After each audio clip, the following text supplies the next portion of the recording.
So who are the other authors that say that Christ is applying a drug to your eyes besides Galen? John, the apostle. Where is it? Where are they? This is, oh God. This is the half of the He's West. saying it's only in a few places, and you're saying it's literally everywhere. Here, get this. Focus on the camera. Here's some Greek for you, Wes. You idiot. It's in the book of Revelation, you moron. God tells them you better Christ your eyes so they'll be opened. You're not, Wes. You don't know what you're doing. You're a second-rate biblical scholar that will go down every time to a class that says, why, Wes? Because I read those f***ing texts.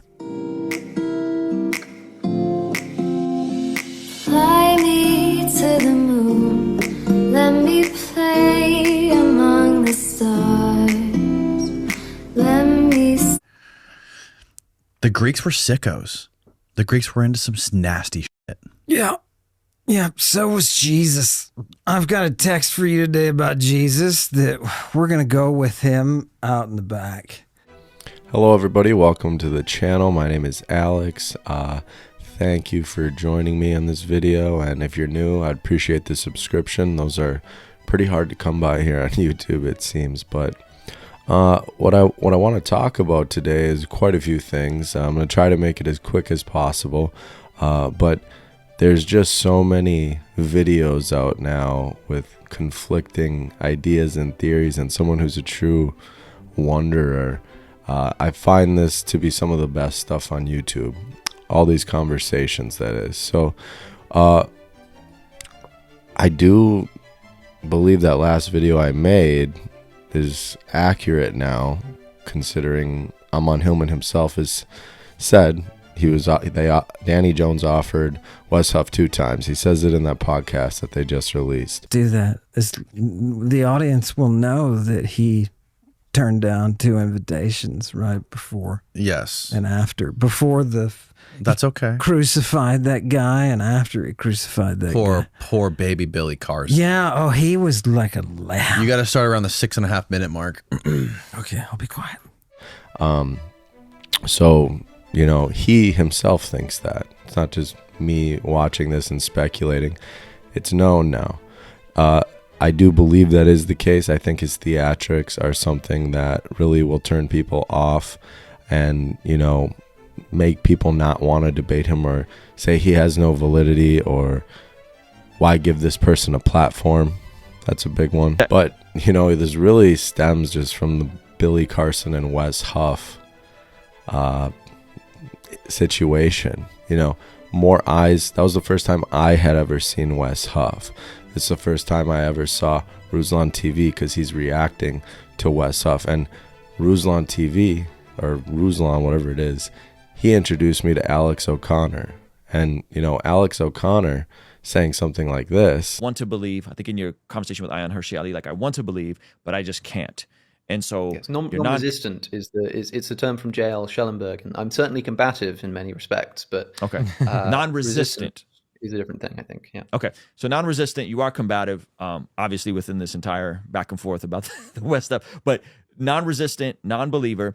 And it, again, in that conversation with Ayan Hirsi, like, it really did seem like, it almost seems like you want to believe, you wish it were true. Is that fair language to ascribe to you? I think that's true of the New Testament. I think that's true of the person of Jesus and his historical significance as the Son of God. Yeah, that's a really nice way to say something. I think I am been watching a ton of Alex O'Connor videos lately, so Ruslan I can thank him for that. That said, the reason I wasn't the biggest fan is because I think, in the equal but opposite reaction to life that I talked about earlier, he has been strongly behaviorally motivated by anger at what has been, I agree, unfairly done to him in many ways, that has kind of pushed him to a point where he wants to get to the opposite conclusion no matter what. Sure. So it's not good enough that, like, for example, the Catholic Church and the teachings of Christianity are wrong. It's like, no, Jesus used kids as drugs. Yeah. And it has to go too far. That said, I I listened to that podcast back when it came out. I haven't listened to it since. So there were a lot of things in there. I'm a little hazy on some of the stuff. I know you've gone through that and whatever, but what were some of the biggest points of contention that you felt you had evidence against that he made from, let's say, like a translation basis in there? Yeah, that's a good kind of segue within this conversation, because Ammon does have a very specific level of expertise, and he's very proficient in classical Greek as it relates to medical texts. So when you look at this Julian Dory podcast, that specific clip there where they kind of just say Ammon is great, but Ammon is, he has to stay within his parameters, basically. And I think when you look at medical text, and just if someone has a hard time believing, like Alex O'Connor, the stoned ape theory, something like that, connects really deeply with what Ammon Hillman says in his book. And his whole point of Jesus using kids as drugs, I'm not even necessarily talking about it. There's at the core of it all, the thought of enlightenment through drugs over the years due to wanting better health is not that far-fetched of an idea. I was looking, and I don't have resources to dig through academia and stuff like that, but with AI, multiple AIs, there's a pretty good consensus that Sumerian texts talked about long ago. So if you think of something like the Epic of Gilgamesh, that is translated through a lot of different things. Like, the stories are very similar. A lot of religious stories seem very similar to me, just from what I've seen. Not a researcher, not an expert, just a guy who's interested in this stuff. Now I want to present to you Benny Shannon. This is not saying he is right. It's a hypothesis, okay? It's just a hypothesis. So Benny Shannon's hypothesis in 2008 paper, he had a speculative hypothesis that Moses experienced, his experience, I guess, with the burning bush was influenced by psychoactive properties. These are the plants he named. I'm not an expert in this. I have no idea. They're found in that region, apparently. But one contains DMT, a potent hallucination, and the Paganum harmala contains MAOIS, which could facilitate the oral ingestion of DMT. Shannon argues that the visions described could be akin to those experienced under the influence of ayahuasca, a South American psychoactive brew. Just another thought to piggyback just quickly off of why people discredit medical text, and why wouldn't medical text be seen as something that could influence gospels and literature, especially if they were not in reality in that moment. They were literally under drug, DMT, ayahuasca trip writing after an ayahuasca trip. I've never done ayahuasca. Aaron Rodgers has done ayahuasca. I've seen videos of Aaron Rodgers do ayahuasca. Many people talk about this and say it alters your state of mind. I don't think that those remedies couldn't have been replicated back in the day, especially when you just look at archaeology in general. People have no idea how these stones and things were moved. They can't replicate that. And we aspire to higher things. We have aspirations. Right. And this is part of why people drink and smoke and do dope and all this kind of stuff, is because they're looking for a spiritual experience. They're looking for, like they actually call alcohol spirits. I mean, right. They're looking for something higher. And I think we all have that yearning, in that we want to be happy, and we want to be at peace, and we want everything to be hunky-dory. So there's this yearning inbuilt in all of us for that. This is something people don't know. The serpent, 2 serpents wound around a rod. Do you know what that... Copulation. No. God damn it, no. Why is it between the rod? What is it separating? The rod is separating 2. It's separating 2 snakes. Right. It is dote and antidote. Right. That's what you explained. Yeah, last time. no, I didn't explain that last time because I just learned that. And another thing with Ammon, where they just kind of like, oh, he just knows the medical text. In his first podcast with Danny Jones, he literally states that he could teach endocrinology. He knew it well enough. He was dissecting brains, mapping where girls get their periods too early. So he's doing real science, you know. So that should be considered in if this guy has validity or not. His theatrics are truly the only thing that seem to be holding him back, with everyone saying, oh, he's crazy.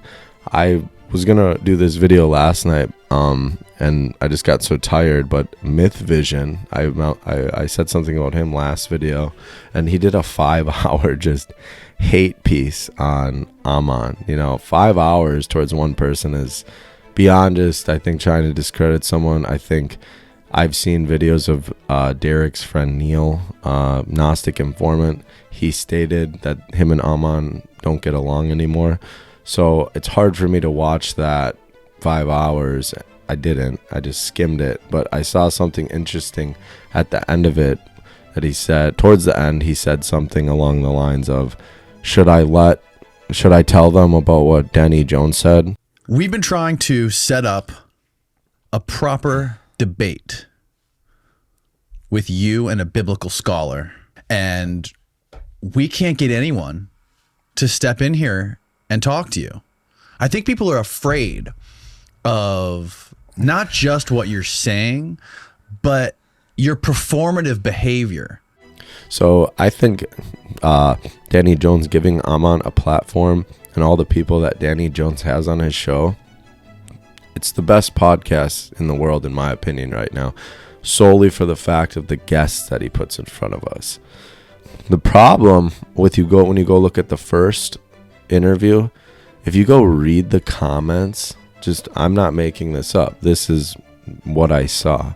Read the comments, and the hate for Danny Jones on how he interviewed him there's a big contrast in this second interview. And you know, when I see someone like Derek Mythvision say, hey, should I tell you what Danny Jones said, I hope Danny Jones is coming from a good place to give Ammon a platform, because Danny is truly interested in it, and not with his best friend, which Julian Dory states here. I mean, you're familiar with my buddy Danny Jones's podcast, right? Mm-hmm. Danny Jones podcast.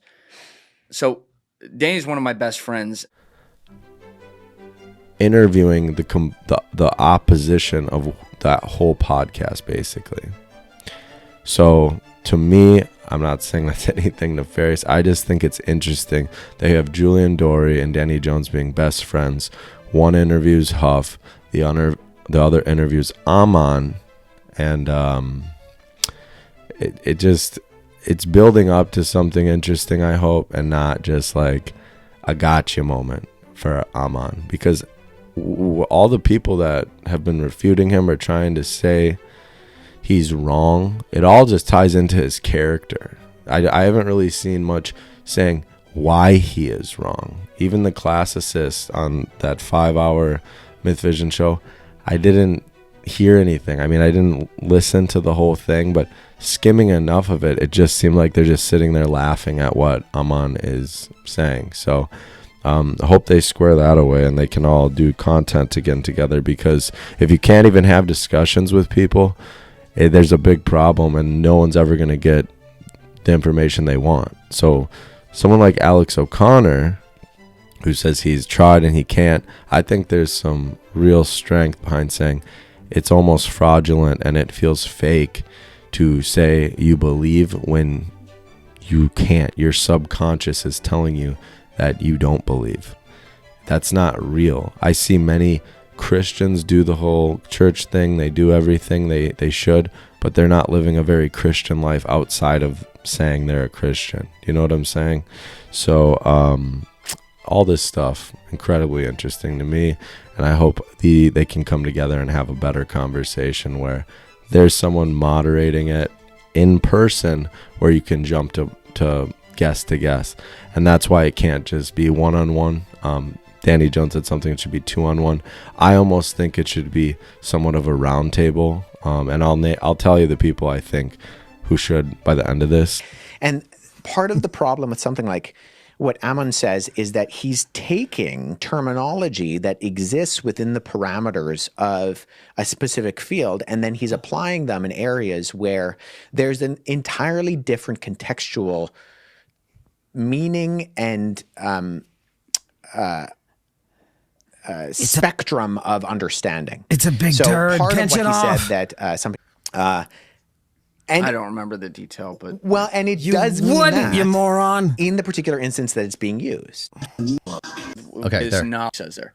But you're saying that like he's stretching some of his knowledge on the pharmacological history of language and bringing that into, say, Jesus's lexicon and how he says things. Yeah. You know. So there's.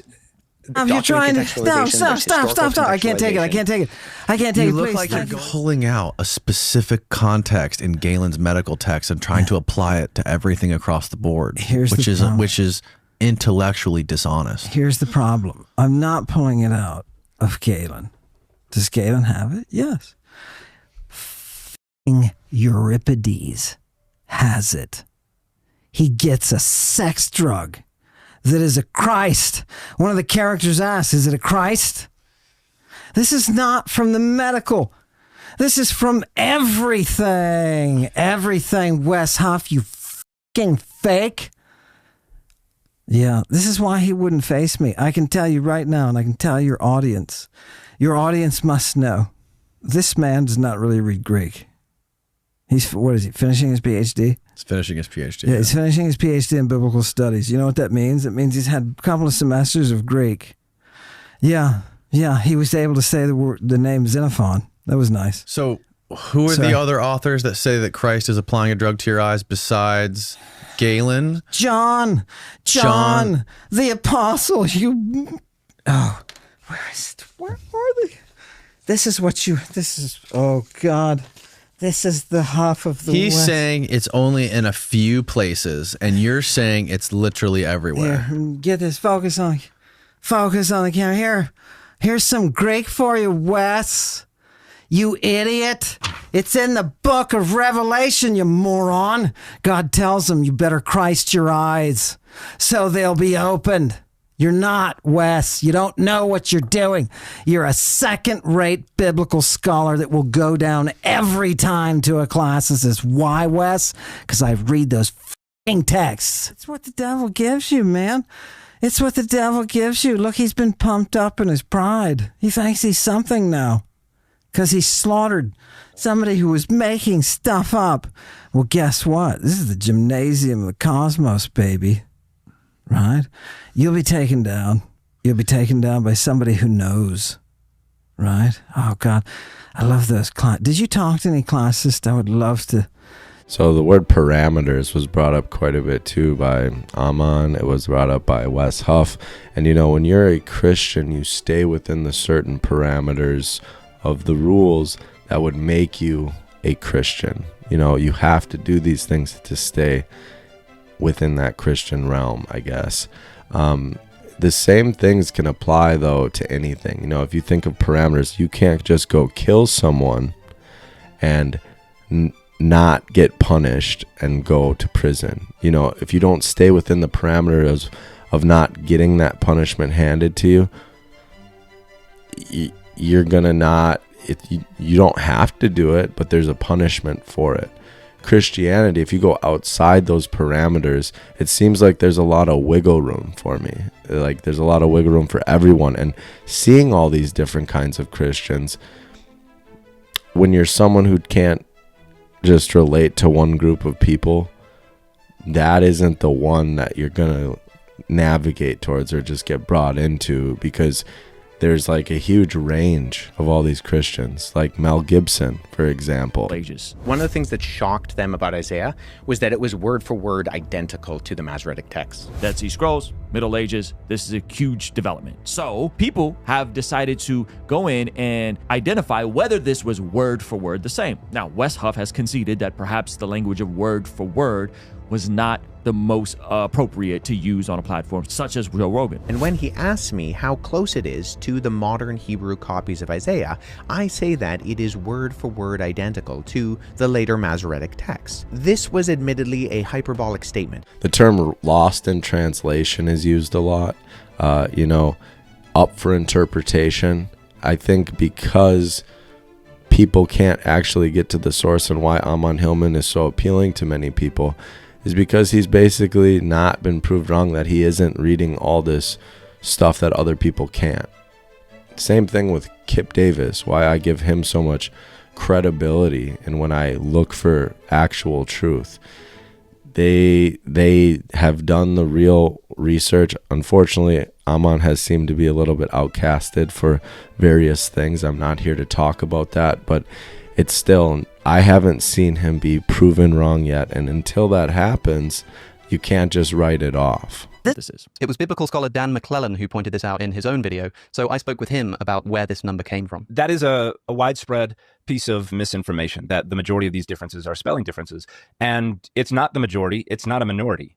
It's none. This list of 2,600 variants is found in volume 32 of a series called Discoveries in the Judean Desert, which is the official series for the publication of the critical editions of the Dead Sea Scrolls. I've worked for quite some time with 1Q Isaiah A, and I knew there are all kinds of variants. So I went and dug out my DJD 32 and counted up all the variants. There are 2,771 of them. And I don't remember any that were clear differences of just spelling. And so I went through the volume and found the editor's own description of what they were doing with the list of textual variants. The editors clearly specify, as you can see, that this list of variants only counts those which differ, quote, in more than mere orthography or meaning-neutral morphology, though ambiguous cases are included. Okay, now this is Kip Davis. Kip Davis is someone who Alex thought would be a good idea to call into this conversation. Kip Davis also made a response towards myself, Wes Huff, Gavin Ortland, because he is a textual critic, scholar of sorts, and he titled the video, "Get Off My Lawn," okay? As in, I, as a Christian creator, have no right to get on his lawn and speak about these things because this is beyond my area of expertise. Very boomer-like behavior, if you ask me, Kip. Now, I've never presented myself as an expert. I've actually never even called myself an apologist. I'm just a guy on YouTube that finds these conversations interesting, and I'm willing to talk to guys like Dan McClellan and ask the clarifying questions. This "get off my lawn" thing comes off very elitist, Kip. You have Dan McClellan, you have this Ruslan, you have Wes Huff, and then you have people like Kip Davis who have studied all the scrolls that they're actually talking about here. And even in this Ruslan video, they kind of just, he insults him, calls him a boomer, calls him elitist. Whatever religion he is, I probably would not be interested in whatever he's pushing for how he talks. And it's an aura thing maybe for me, but it just comes off disingenuous, like it's trying to get a gotcha moment with every single thing he's saying, when people are just trying to understand and look at the evidence. So that's one thing. Even with the last video I made, 90% of the negative comments were coming from Christians, like beyond just like discussion stuff, just like actual insults. And I like it, helps me in the algorithm, and it just shows, why would you be a part of this? Why would you be a part of such hateful thinking for just genuinely wondering? So this is where you, as the watcher, need to think, well, is this a reasonable thing to be fussy and upset about? Or is this being nitpicky for no reason? Now, Alex O'Connor goes on to end his video in this way, and I think here is where him and his guests make a pretty critical mistake. Watch this. Isn't it still just amazing to find a possibly 92.5% fidelity between the two texts? Remember, the overwhelming agreement between the Isaiah scroll and the later Masoretic text is shocking, despite orthographic and minor scribal differences. Isn't it still a wow moment? Rogan's reaction to the correction of wording should be exactly the same. It is a wow moment. Isn't it still just amazing and unheard of for an ancient text to be so well preserved? But here's the thing. There's nothing special about 1Q Isaiah A or any biblical manuscripts in terms of their fidelity or how close they are to later copies of the Old Testament. You could do the same thing with manuscripts of pretty much anything from antiquity. One of his examples he uses is about, I'm gonna play it. It's the longest question ever, but I'm gonna play it for you. But as he's talking, I want you to think of everything he's saying and think of a person abusing steroids and performance enhancing drugs and what they did to get to the same outcome that Ruslan is talking about in his example. Looking for something that I want, I have to have a degree of confidence in it and then apply it. Meaning that Jesus said, if you have the faith of a mustard seed, you can say this mountain move, right? And so if I'm looking at something that I want to accomplish, I want to get into more physically better shape. I want to get shredded, right? And my friend who's in good shape, he's a trainer, he's telling me, hey, Ruslan, like, you got to cut out the processed food. You got to eat more chicken, got to eat more broccoli, right? You got to eat, and you got to go strength training to do these things. Now, that on the surface sounds like a terrible idea. I got to eat more broccoli. I got to eat more chicken. I got to lift heavy things. I got to do hard. None of this sounds fun. But I have enough faith, Alex. I got just enough faith that, well, you know what? He has the abs and he has the physique, and it seems like he's gotten the results that I want. So my little bit of faith, I start applying the information that I have available to me, eating the chicken, eating the broccoli, doing my compound lifts, overhead press, bench press, pull up, deadlift, squat, and I start programming. I start programming my workout. And then all of a sudden what happens is I do that long enough. Some people do 75 hard, other people commit to a very long time. And then in hindsight, I look back and 6 months later, 12 months later, 3 months later, all of a sudden, Alex, I have abs. All of a sudden, there's a physical transformation that's happened to my body, and I'm pumped. I'm like, man, this is great. So now I'm on the other side of it. I had enough faith to say, I think there's something to this. He seems to have what I want. It seems to make sense on paper, but I'm not sure because chicken and broccoli and lifting sounds terrible. And I walk through the process. Now I'm on the other side of the process, and I've applied the process. And I've done this multiple times. I've done the transformation thing. And as I'm looking back in hindsight, that is where the certainty comes in for me. Meaning that there's nothing no one can tell me that's going to be contrary. Even if you gave me the best pitch for veganism, I'm going to be like, bro, chicken and broccoli works. I know it works. Sure. I know it works. I've applied it. I've lived it. I've did the bench press. I've did the squat. I've did the programming. It works. I got the results. And I know how to walk through this process and to get the said results based on the little bit of confidence that I had that what my friend was telling me was true and not a lie. Now, I'm not trying to parallel this to salvation in Jesus. I'm not trying to say that this is about the gospel. I'm just presenting you an idea that if you want to believe, have you ever thought about practicing as a Christian, going to church, doing the thing with a little bit of faith? I feel like you might, Alex, you might have enough confidence that maybe there's this mystery of the resurrection. It just may be true. That if you were to start actually practicing the Christian disciplines of church, worship, liturgy, confession, Bible study, that perhaps you walk through that for 6 months, you walk through that for a year, and then you look back in hindsight and you go, man, there's something transformative to this thing. And I still have questions and there's still mysteries, but there's something transformative to this. It is Jesus thing, to Jesus living the life I couldn't live, dying to death I should have died on the cross in my place for my sins, rising on the third day, giving me a new heart, and giving me an ability to usher in heaven and goodness and beauty on this side of eternity. Have you ever explored actually applying that and walking it out, and then saying, well, let me test and see? I have a massive update for you. Unfortunately, I think that like the equivalent of like eating your broccoli and your chicken with religion are things which are sometimes kind of conceptually impossible. So prayer is quite important to a Christian lifestyle. And I think that in many ways, depending on the kind of person you are, prayer can be conceptually impossible if you don't already believe in God, because you can like go through the motions, but a Christian can do that too, and they wouldn't properly be praying because they're not actually talking to God. They're just saying words, right? You need to actually believe in some sense that you're communing with God.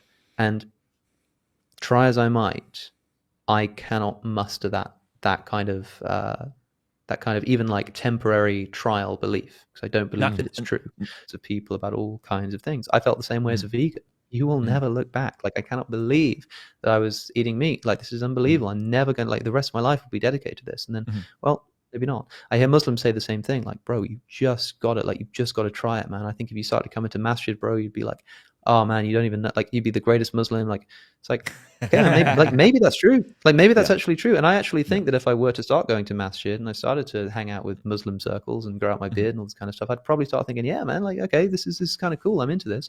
Something I said in my last video that I got educated a little bit with Kip Davis in one of the videos I watched. You know, I said it seemed like Muslims stick closest to their book, and they're the ones who practice the most. You know what I'm saying about how a lot of Christians will say they're Christian, but they don't do a lot of the things that Ruslan said to Alex O'Connor, like, have you actually tried praying, go and done this? They're not actually living it. I see a lot of Muslims truly living it, and that's the reason I said that. And Kip Davis goes on to say this. But that wasn't his biggest mistake. No, his biggest mistake is what he goes on to say about these other books from antiquity and how the Bible is not unique, and compares it to something much more sinister. So I decided to reach out to my friend Avery from God Logic Apologetics to discuss this point here made by Alex and Kip Davis. All right, so I'm going to play you what Kip Davis said, and then you just give me your thoughts and the claims they made here about the Quran. There's nothing special about 1Q Isaiah A or any biblical manuscripts in terms of their fidelity or how close they are to later copies of the Old Testament. You could do the same thing with manuscripts of pretty much anything from antiquity. So why are we so shocked and so excited when when biblical manuscripts basically just look like all other ancient manuscripts? That's why, by the way, it would be amazing if the Isaiah scroll was different from other texts in being actually word for word with no variants. Yeah, and if you want something that approaches that kind of textual fidelity, we have, manuscripts for that too. They just all happen to be manuscripts of the Quran. Now, there are reasons why that's what it. Yeah, that's good. Let me play you the last little bit of Alex's video and see if you got anything else to add to this. Imagine for a moment that a Muslim went on Joe Rogan and claimed that they'd found some 1,000-year-old Quran that was word for word identical with the Quran we have today. And imagine this really impressed Joe Rogan as well. If it then transpired that there were in fact thousands of textual variants in that Quran, including entire verses missing altogether, how charitable do you think the Christian community would be to that Muslim's mistake? Especially if it also transpired that he made this mistake because he misremembered a quote about the wrong document. That's a genuine question. Anyway, I want to note that I don't make these arguments in some attempt to validate atheism. I do not think that variants in the Isaiah scroll disprove Christianity, or even mean that we can't trust the book of Isaiah in a broad sense. I was simply calling out Wes Huff for mistakenly saying that the two texts are word for word identical, and I'm now pointing out some mistakes that I think I found in some of the responses that I've received. Well, at least he's being honest that textual variants don't disprove the Isaiah scroll, or doesn't mean that Christianity is false or that this stuff is untrustworthy. I'm glad he's able to be honest and admit that. We're all human, and even Wes Huff, he came out, he acknowledged his mistake, and that's okay. It happens. As long as we're humble about it and we can admit things, that's just fine.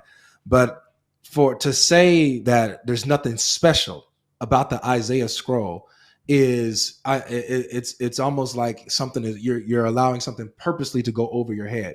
Because as an atheist, when it comes, you have to be serious with this, even as an atheist. I think if you put a Muslim and a Christian in a room, it would be a very non-productive conversation, because they are confined by a book. You put these people who aren't confined by books and to everything, like let's say archaeology, for example, and why I think archaeology has such an important role, or people who study archaeology, archaeologists, have an important role at sitting at the table with Ammon Hillman and whoever it is that is willing to debate him, I guess, at this point. Some of you might just not watch any of these guys, but I think the overlap with all this ancient text and archaeology, it's non-existent. There's no overlap really between these influencers and people who study the opposition, because if you think about an archaeologist, that's typically university,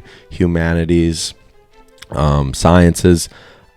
A higher percentage of those people aren't going to be Christian, Muslim, Jewish.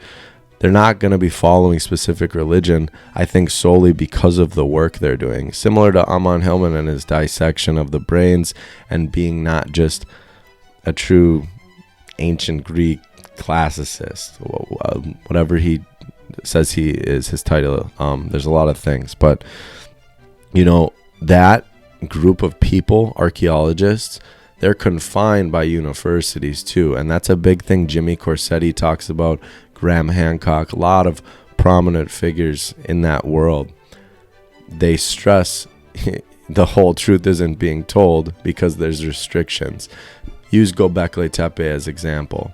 Jimmy Corsetti is very vocal about his thoughts on Göbekli Tepe, and it is interesting that the WEF has said they connected the WEF. World Economic Forum says there won't be any more excavation for another 150 years to leave to further generations.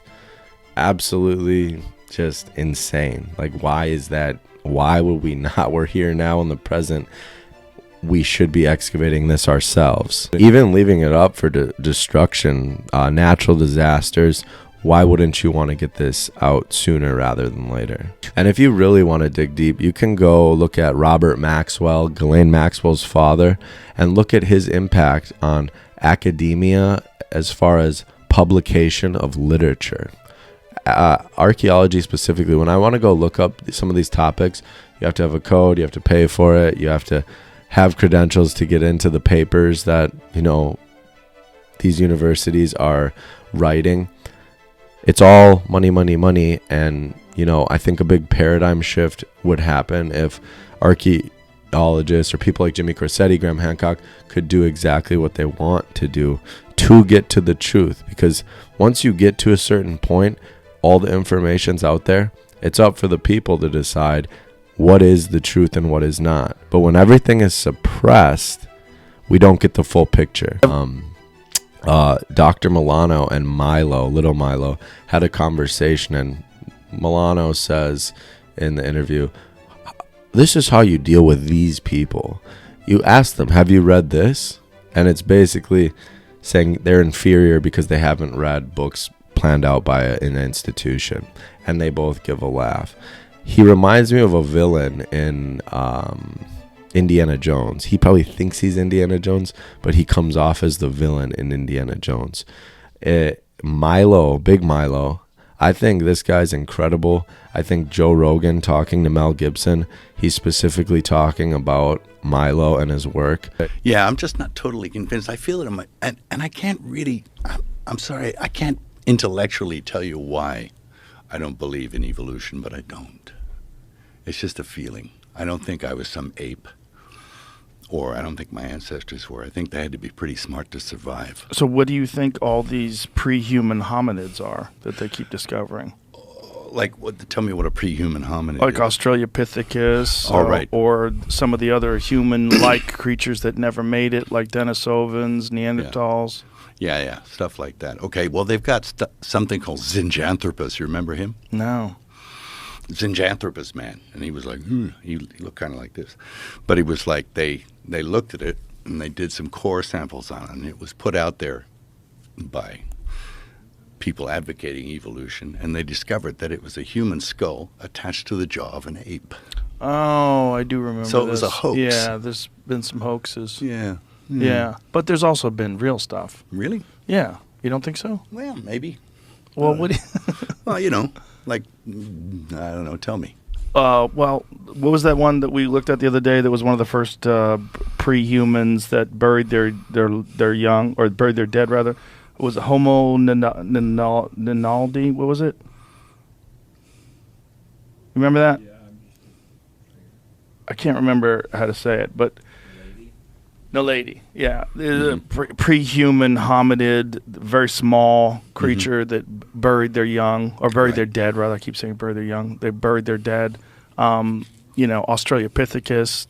There's a bunch of different, you know, the Lucy skeleton. There's a bunch of different pre-human hominids. Yeah, maybe they were monkeys. I don't know.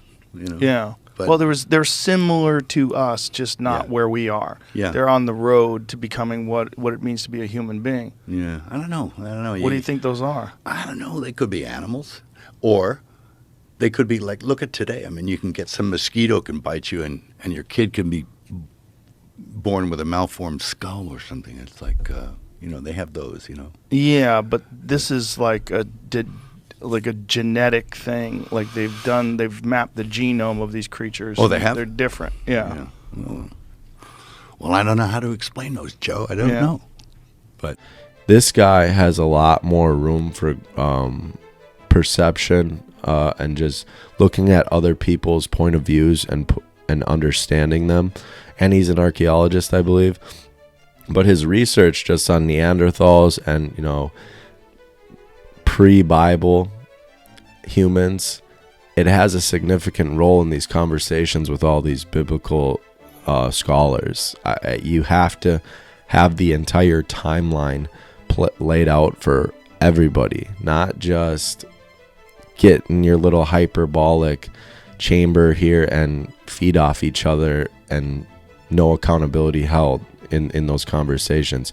You need to have the opposing views in the same room, and even opposing views that don't make sense to a lot of people, like archaeology. But the overlap between the two is important. Look at what Mel Gibson says about, he's a Catholic, understand it's a different, but all under the same umbrella, Christians. Look what he says about Göbekli Tepe and just the creation of humans. When? Oh, probably and not that long ago. Really? No, not really. Like, what do you mean by not that long ago? Probably only about 8,000 years ago. Really? Yeah. So what do you think things like Göbekli Tepe are when they find these constructions that are dated, carbon dated to 11,000 plus years old? I question carbon dating. Really? Yeah. And maybe things do move on and adapt and change through time. But I think that that's a function of an intelligence also. Do you believe that evolution exists in animals? Or do you think there's some sort of a natural selection process, or do you think that it is all intelligent design? Well, I think everything was created, right? Now, I personally love Mel Gibson. I think I enjoy all of his interviews. I think he's a very passionate guy. I have nothing against Mel Gibson, but even Ruslan says, see, Catholics should be happy. They got Mel Gibson. Like, all the Christians are fighting amongst themselves, so it's like, why would you just say, yeah, this is right, and just pick one of them? Or you could go to the other side of just still trying to figure it out and get all the information you can to say, this makes the most sense. So let's say we have a table with Ammon Hillman, Wes Huff, Kip Davis, another classicist that is at the level of Ammon, and Milo and Jimmy Corsetti. I think that group of people at one big table, you would have the ability to go different ways if two people are getting heated, but you're still having a lot of information at one table that is all relative to the same topic. Timeline, transcription, translations, history. I think it all needs to be factored into one, because when you just get two Christians talking, or two Muslims talking, two Jewish people talking, two atheists talking, they're just going to feed off each other and think, oh yeah, this is great content, and yeah, it's going to get a lot of views. But people want to see the juicy stuff that they don't want to sit in the room and do because it's uncomfortable. But you've put enough information out there where I think you owe it to the public to just, if you want the truth, if you want to solidify your point, be confident and go shut that other person down. It's really that simple. But a lot of excuses on personality types and just, I don't feel comfortable, and he says some very inflammatory stuff. It's just, who cares? You're adults, and I think it's time to really do something. And it doesn't need to be those 6 people, but some degree where we can get Kip and Ammon and someone else in that room, it would really help a lot of people. Alex O'Connor would be incredible to have in there.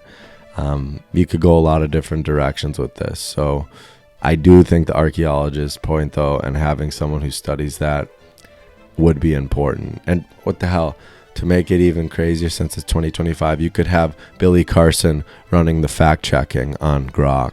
So let's make it happen, someone. If you guys enjoyed this, please leave a comment. If you hated it, please leave a comment. I learn a lot from the comments, whether it's like Kip Davis's videos, Ammon's videos, Danny Jones podcast videos. You know, Ruslan, Alex O'Connor, all of them. If you read the comments, you have real people giving their opinion that no one sees, and it's some of the best stuff, you know, the stuff that feeds off the off the content that goes into the comments. So I hope everyone has a great day. Sorry if it pisses you off, but for those of us who truly just want all the facts and can't do just basically what Alex O'Connor is saying, they just can't, you can't believe it. Your subconscious isn't going to allow you. This stuff helps. So